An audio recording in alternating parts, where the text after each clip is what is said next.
மைவி3 உறுப்பினர்களுக்கு வணக்கம். உறுப்பினர்கள் எல்லோருக்குமே எம்டி அவர்கள் பதில் சொன்னா மட்டும்தான் ஆறுதலா இருக்கும். ஆனா எம்டி அவர்கள் இன்னும் வரைக்கும் மைவி3 கம்பெனி பத்தின நிலைப்பாடு என்னங்கிறத இன்னும் சொல்லவே இல்ல. அதனால உறுப்பினர்கள் எல்லாருமே ரொம்ப குழப்பத்துல தான் இருக்கிறாங்க. சோசியல் மீடியாலையும் உண்மைக்கு புறம்பான தகவல்கள் அதிகமாக பரவி கொண்டு வருகிறது. அதனால எம்டி அவர்கள் அவரது யூடியூப் சேனல் மூலமா தயவு செய்து உறுப்பினர்களுக்கு கம்பெனி நிலைப்பாடு என்னங்கிறத கண்டிப்பாக அவர் பேசி ஆகணும். இல்லைன்னா உறுப்பினர்கள் ரொம்ப வேதனைக்கு தான் ஆகிட்டுருக்குறாங்க. அது ரொம்ப நாளுக்கு நாள் அதிகமாகிட்டு தான் இருக்குது. நிறைய உறுப்பினர்கள் கடன் வாங்கியும் பேங்க்கில் லோன் வாங்கி அதற்கு இஎம்ஐ கட்டி நகையை அடகுமான வச்சு எத்தனையோ கஷ்டத்தில் தான் உறுப்பினர்கள் இந்த கம்பெனியில் சேர்ந்துருக்காங்க. அப்படிங்கிறது தயவு செய்து இந்த கம்பெனி மேலே பொய் வழக்கு போட்ட நபர்கள் புரிஞ்சிருக்கணும். ஏன்னா இந்த கம்பெனி அதாவது எம்டியோடைய சொந்த பணத்தில் இது ரன் ஆகலை.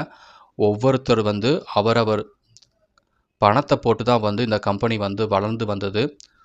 அதனால் இந்த கம்பெனி ஒரு நபருக்கானது கிடையாது. இது எல்லாருடைய உறுப்பினருக்கு சொந்தமானது தான். இது வேறு யாரோட பணத்தை இன்னொருத்தட்ட கொடுக்குற மாதிரி கிடையாது.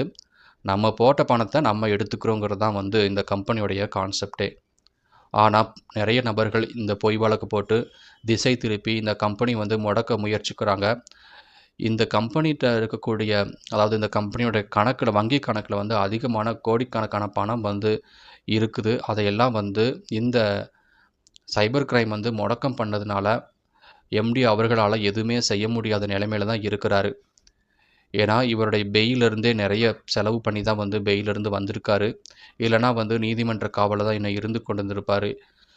மேலும் மற்ற இயக்குநர்கள் மற்ற செலவுகள் தான் எம்டி அவர்கள் தான் செலவு பண்ணிகிட்ருக்கிறாரு. அவருடைய சொந்த காசை தான் எல்லாமே செலவு பண்ணிகிட்டு இருந்திருக்கிறாரு. ஆனால் நமது உறுப்பினர்கள் அவர் வாழ்க்கையே ரொம்ப கஷ்டத்தில் தான் இருக்குங்கிறத எம்டி அவர்கள் ஃபஸ்ட்டு புரிஞ்சிருக்கணும்.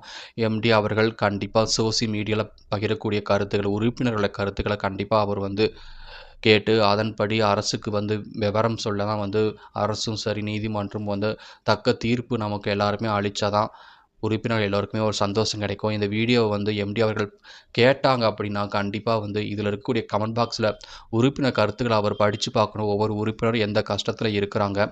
நிறைய உறுப்பினர்கள் என்ன சொல்கிறாங்கன்னா அவங்களுடைய சில உறுப்பினர்கள் அவர்களுடைய சொந்த மகன் அல்லது மகளுடைய திருமணத்துக்காக எத்தனையோ பணம் சேர்த்து வச்சுருப்பாங்க. அதையெல்லாம் எம்டி அதாவது மைவி3யில் அவங்க பணத்தை போட்டு ரொம்ப கஷ்டத்தில் இருக்கிறாங்க.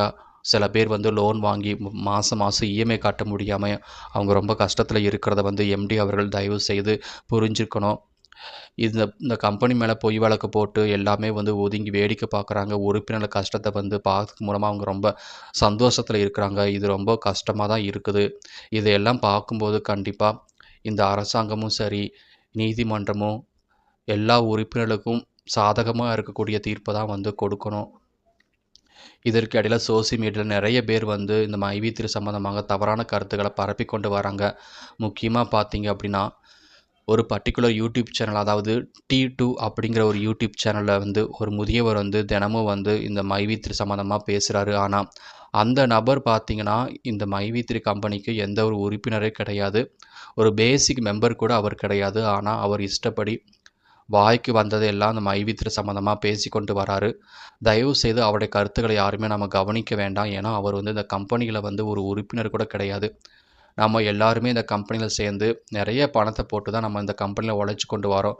தினமும் 3-4 மணி நேரம் ஆப்பை பார்த்தா மட்டும்தான் அன்றைக்கி நம்ம ஏர்ன் பண்ண முடியும். ஆனால் இந்த T2 சேனல் என்ற இந்த நபர் இந்த கம்பெனி பற்றின எந்த ஒரு திட்டத்திலையுமே கிடையாது. இவருடைய மொபைல் ஃபோனில் மைவி3 ஆப் கூட டவுன்லோட் பண்ணியிருக்க மாட்டார். தினம் 2-3 மணி நேரம் ஆப்பை பார்த்து அதன் மூலமாக ஏர்ன் பண்ணிக்கூடிய வாய்ப்பு கூட இவர் இருந்திருக்காரு. ஆனால் சம்மந்தம் இல்லாத இந்த நபர் பேசக்கூடிய கருத்துக்கள் யாருமே நம்ம கவனிக்க வேண்டாம். T2 channel and MJ channels 2 பேருமே இந்த கம்பெனியில் எந்த ஒரு உறுப்பினரும் கிடையாது. தயவு செய்து அந்த மாதிரி யூடியூப் சேனலை நம்ம ஃபாலோ பண்ண வேண்டாம். அவங்களை என்கரேஜ் பண்ணாதீங்க. மேலும் விஜய் கார்த்திக் என்ற ஒரு நபர் தனது யூடியூப் சேனல் மூலமாக மைவி3க்கு ஆதரவாக பேசக்கூடிய யூடியூப் சேனல் எல்லாமே ஒரு மறைமுகமாக மிரட்டி கொண்டு வராரு.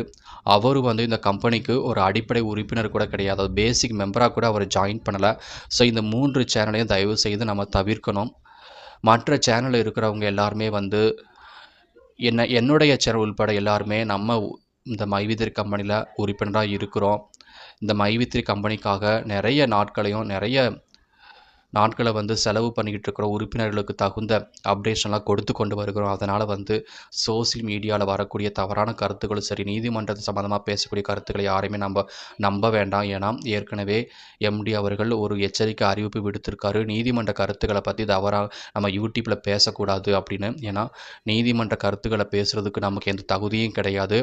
அதற்கெல்லாம் வந்து லாயர் இருப்பாங்க, அதாவது வக்கீல் இருப்பாங்க. அவங்க தான் அதை பற்றி பேசணும். நம்ம எந்த ஒரு கருத்தையும் தெரிஞ்சோ தெரியாமையோ யூடியூப்பில் பேசக்கூடாதுங்கிறத நம்ம இந்த உறுப்பினர்கிட்ட கேட்டுக்கிறோம்.